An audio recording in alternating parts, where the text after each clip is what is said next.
I woke up from a 3-day coma to see photos of my boyfriend vacationing with his mistress back home. My son looked me in the eye and said bursted, "Why can't you just stop being so petty, Mom?" When I woke up, the sharp scent of disinfectant filled my nostrils. Every inch of my body ached, and I felt utterly disoriented and miserable. After asking a nurse, I learned that I had fainted outside my front door the night before, and it was my neighbor who had brought me here. Suddenly, my son's words echoed in my mind. Miss Bloom. That was Lisa, Gavin Johnson's first love. It was noon, and the sounds of laughter and chatter from other patients and their families occasionally drifted into my room. But in front of my bed there was no one. After a long silence, I decided to call Gavin, but as usual he didn't pick up. I opened my social media feed and saw his recent post, an unforgettable family trip with my loved ones. The photo showed Gavin and Lisa each with their arms around our son, beaming at the camera while making heart signs with their hands. They looked like the perfect little family. A self-deprecating smile crept onto my face. It would be a lie to say my heart didn't feel heavy, but after so many moments like this, I'd grown somewhat immune. I even liked the post before putting my phone down. For every day I spent in the hospital, Gavin and our son were out enjoying themselves with Lisa. When I finally got discharged, I returned home alone, quietly packing my things. As soon as I opened the door, I heard the cheerful voices of Gavin and Barry Johnson. They were sprawled on the couch, surrounded by an array of beautifully wrapped gifts, each one more extravagant than the last. The moment they saw me, their expressions soured. They looked at me with cold indifference as if I were their enemy. In the past, I would have played it cool, pretending nothing was wrong and trying to engage them in conversation. But now I felt utterly drained, devoid of all desire to pretend. Gavin was lounging back, legs crossed, his gaze fixed on me with annoyance. "Freya, where have you been?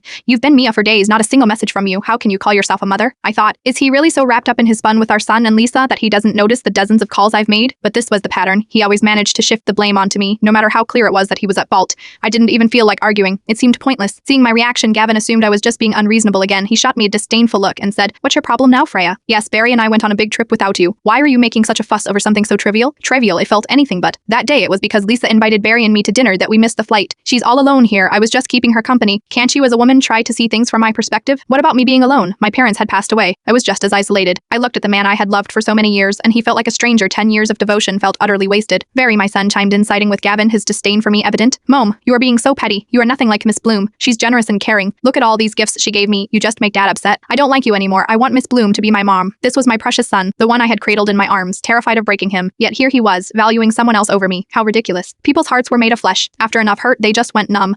If both father and son looked down on me, then I would give them what they wanted. In the next instant, without a moment's hesitation, I pulled the divorce papers out of my bag and placed them in front of Gavin. "Let's get a divorce," I said firmly. Then turning to Barry, who was pouting, I added, "This way, you'll have a new mommy."